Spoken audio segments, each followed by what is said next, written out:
Let's talk about one of the most famous stories from the ancient world, the tragic burning of the Great Library of Alexandria. We all have this image in our minds, right? A catastrophic fire, a world of knowledge just gone. But what if I told you that the story you think you know isn't the real story at all? So let's just get right to it. This is the big question. That powerful image of flames eating away at the collective wisdom of humanity, is that actually what happened? Well, the short answer is nope, not even close. The real story isn't about one big dramatic fire. It's actually about a long, slow fade into history. But before we completely bust this myth, we've got to take a second to appreciate the legend itself. I mean, it's a fantastic story. It's pure cinematic tragedy. All of this irreplaceable knowledge just turning into ash in one horrible night. This is the version we all hear, a single terrible event that supposedly threw human progress back by 1,000 years. And you can see why it's so popular. It's simple, it's dramatic, it gives you a specific person or specific group to blame. But the reality? Oh, it's so much more complicated and way more interesting. Okay, so to really get what happened to the library, we first need to understand what it even was. Because it was so much more than just a big building packed with scrolls. It was a revolutionary idea about how we as humans should deal with knowledge itself. So get this, the library wasn't even a standalone thing. It was actually just one part of a much bigger campus called the museum, which means Temple of the Muses. You should think of it as the world's first true university, or maybe a massive think tank. The Ptolemaic kings of Egypt poured money into it. They give scholars free room and board, paid them a salary, and they didn't have to pay taxes. All they had to do was show up and devote their entire lives to research, debate, and discovery. Can you imagine? And what a place to make discoveries. Now, estimates vary, but at its absolute peak, the library might have held up to 400,000 papyrus scrolls. I know that's a hard number to wrap your head around, but for the ancient world, that's just a colossal amount.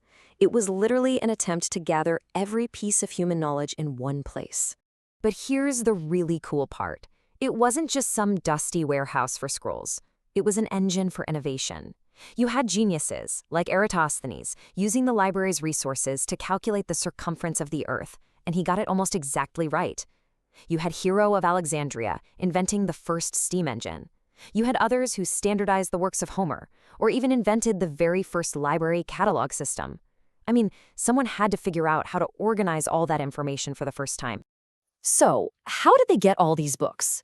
Well, let's just say they were aggressive. They had agents with huge budgets scouring the world for texts. And they had this wild policy. Any ship that docked in Alexandria's port had to surrender any books on board. The library scribes would then make a beautiful copy, but here's the kicker. They'd give the copy back to the ship's owner and keep the priceless original for the library. Talk about a bold move. All right, so you have this incredible powerhouse of knowledge. How does something like that fall? Well, the answer isn't a single event. It's more like a death by 1,000 cuts. But to get to the real story, we have to deal with the most famous myth head-on, the one that involves a certain Roman general you've definitely heard of.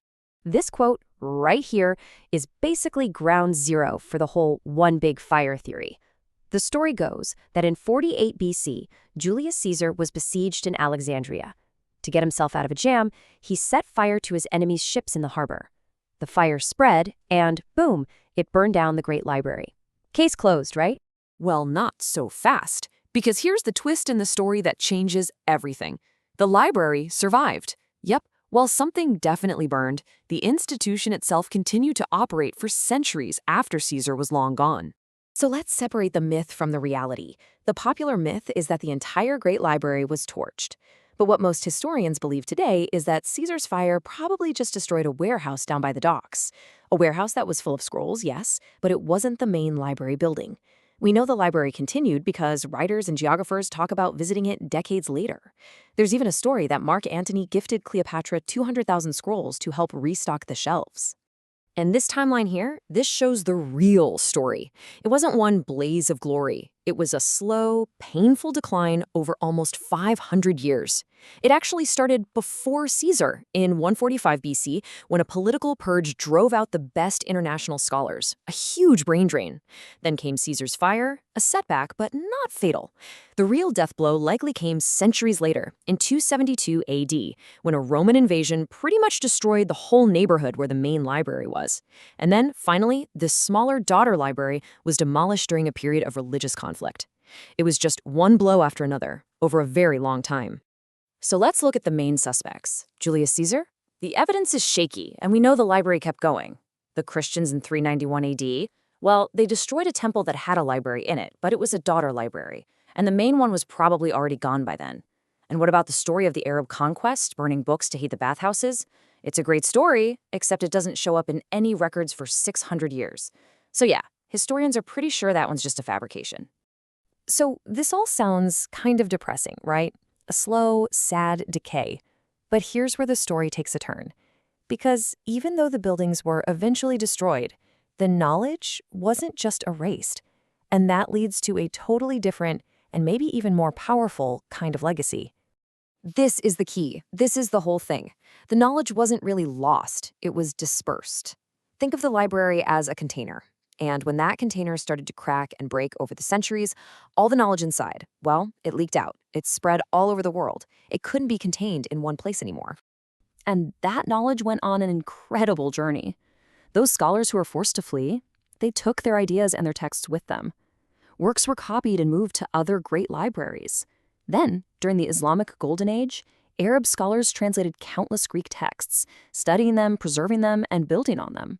And centuries after that, it was those translations that made their way back into Europe and helped spark the Renaissance. So, in a way, the library never really died. It just went global. And believe it or not, the story comes full circle. In 2002, a stunning new library, the Bibliotheca Alexandrina, opened its doors in Egypt, right near the site of the ancient one.